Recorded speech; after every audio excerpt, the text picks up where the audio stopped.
আজকের রাজনীতিতে সবচেয়ে বেশি উচ্চারিত একটি সংখ্যা 143টি আসন। তাহলে জোট করতে আসে না ফাইজলামি করতে আসছে? এখানে এটা কি ফাইজলামি নাকি? ইসলামী আন্দোলন বাংলাদেশ বলছে তাদের হিসাব অনুযায়ী দেশের 143টি সংসদীয় আসনে তারা এ গ্রেডে অবস্থান করছে, অর্থাৎ এই আসনগুলোতে তারা জয়ের ব্যাপারে আত্মবিশ্বাসী। এই আত্মবিশ্বাস নতুন কিছু নয়, ইতিহাস বলছে ঠিক এমন আত্মবিশ্বাসী একসময় দেখা গিয়েছিল 1994 সালেও। চলুন একটু পেছনে ফিরে যায় 1994 সালের মাগুরা উপনির্বাচনে, যে নির্বাচন আজও ইসলামী রাজনীতির জন্য এক কঠিন পাঠ হয়ে আছে। আমরা এই গ্রেডে আছি, 143 আছি। 1994 সালে মাগুরা উপনির্বাচন ছিল সারা দেশের রাজনৈতিক আলোচনার কেন্দ্রবিন্দু। সেই সময় ইসলামী ঐক্য জোটের ব্যানারে প্রায় সব ইসলামী দল এক কাতারে দাঁড়িয়েছিল। জোটের বৈঠকে তখন আলোচনা চলছিল কাকে প্রার্থী করা হবে।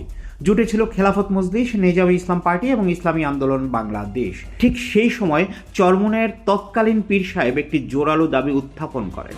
তিনি বলেন, মাগুরায় আমাদের অন্তত 50,000 মুরিদ আছে, এই আসনে ইসলামী আন্দোলনের প্রার্থী দিলেই জয় নিশ্চিত। যুক্তিটা শুনতে শক্ত মনে হয়েছিল, 50,000 মুরিদ মানে তো সহজ হিসাবেই জয়। জোটের অন্য নেতারা আর দ্বিমত করেননি। শেষ পর্যন্ত চরমুনাইয়ের দল থেকেই প্রার্থী মনোনয়ন দেওয়া হলো।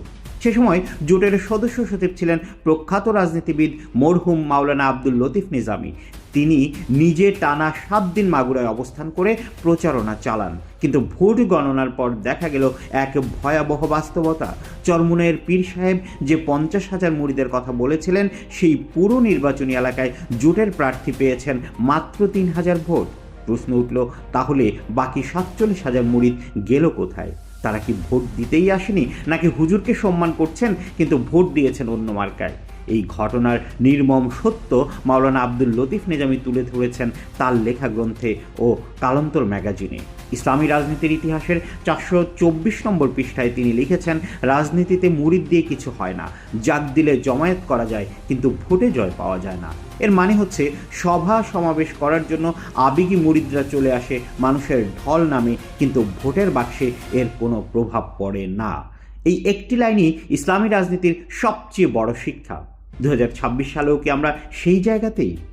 আজ 2026, সময় বদলেছে, সরকার বদলেছে, কিন্তু প্রশ্ন একটাই, চরমুনাই কি আদৌ সেই শিক্ষা নিয়েছে? আজও আমরা দেখি পল্টন, সোহরাওয়ার্দী কিংবা চরমুনাইয়ে লাখো মানুষের জমায়েত, কিন্তু ভোটের বাক্সে সেই প্রতিফলন কোথায়? মাগুরার সেই 3,000 ভোটের ট্র্যাজেডি এবারও ঘটবে না, এর গ্যারান্টি কে দিবে? 1994 সালে দাবি ছিল 50,000 মুরিদ। 2026 সালে এসে সেই দাবি বেড়ে দাঁড়িয়েছে 143টি আসন। যদি জামায়াতে ইসলাম এই মুরিদি তত্ত্ব আর জনসমাবেশ দেখে আসন ভাগাভাগি করে বসে, তাহলে আগামী 2026 সালের নির্বাচনেও মাগুরার পুনরাবৃত্তি হবে, এতে সন্দেহ নেই। ওয়াজ মাহফিলের শ্রোতা আর ব্যালট পেপারের ভোটার এক জিনিস নয়। সবচেয়ে উদ্বেগজনক বিষয় হলো, ইসলামী আন্দোলন দাবি করছে জামায়াতের সবচেয়ে শক্ত ঘাঁটিগুলো, যেমন কুমিল্লা 11 প্রার্থী ডক্টর আবদুল্লাহ মোহাম্মদ তাহের, চট্টগ্রাম 15 প্রার্থী শাহজাহান চৌধুরী, কক্সবাজার 2 প্রার্থী হামিদুর রহমান আজাদ 2008 সালে নির্বাচিত এমপি। এরা শুধু সাবেক এমপি নন, এরা জামায়াতের কেন্দ্রীয় নীতি নির্ধারক এবং নিজ নিজ অঞ্চলের অবিসংবাদিত নেতা। এই আসনগুলো জামায়াতে ছেড়ে দিবে, এটা ভাবাই রাজনৈতিক সরলতা। ইসলামী আন্দোলন চাইছে সাতক্ষীরা 3 আসনে একক প্রার্থী। চলুন সংখ্যায় দেখি। 1991 ও 2001 জামায়াত বিজয়ী। 2008 জামায়াত পেয়েছে 1,33,000 ভোট। অন্যদিকে ইসলামী আন্দোলন 1991 সালে মাত্র 2,903 ভোট পেয়েছে। 2001 সালে জাপার সাথে জোট করে পেয়েছে 3,180 ভোট। এখানে লাখ বনাম হাজারের লড়াই, এটাই বাস্তবতা। ইসলামী আন্দোলনের নায়েবে আমির মুফতি ফয়জুল করিম সম্প্রতি বলেছেন, জামায়াত আমাদের আসন দেবে, আসন দিলে আমরাই দিব। এই বক্তব্য শুনে প্রশ্ন জাগে, তিনি কি জোটের শরিক নাকি নিজেদের জমিদার ভাবছেন? যে জামায়াতের ভোট ব্যাংক, সংগঠন ও জনবল পরীক্ষিত, তাদের নিয়ে এমন তাচ্ছিল্য কোন রাজনৈতিক শিষ্টাচার? সম্প্রতি ভাইরাল হওয়া একটি ভিডিওতে দেখা গেছে মুফতি ফয়জুল করিম বিএনপি মহাসচিব মির্জা ফখরুল ও শহীদউদ্দিন চৌধুরীর সঙ্গে হাস্যোজ্জ্বল। রাজনীতিতে বডি ল্যাঙ্গুয়েজ খুবই গুরুত্বপূর্ণ।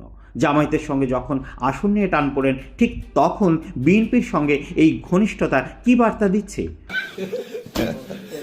অনেকেই বলছেন চরমুনাই হয়তো জামায়াতকে শক্তিশালী করতে নয়, বরং ভেতর থেকে দুর্বল করতে এসেছে।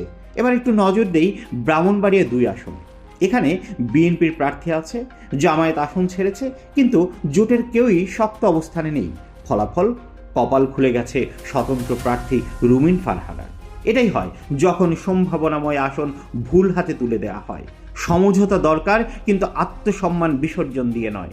জামায়াত শতাধিক আসন ছাড়তে পারে, কিন্তু সাতক্ষীরা, চট্টগ্রাম, কুমিল্লার মতো নিশ্চিত জয়ের আসন ছাড়লে তা হবে রাজনৈতিক আত্মহত্যা।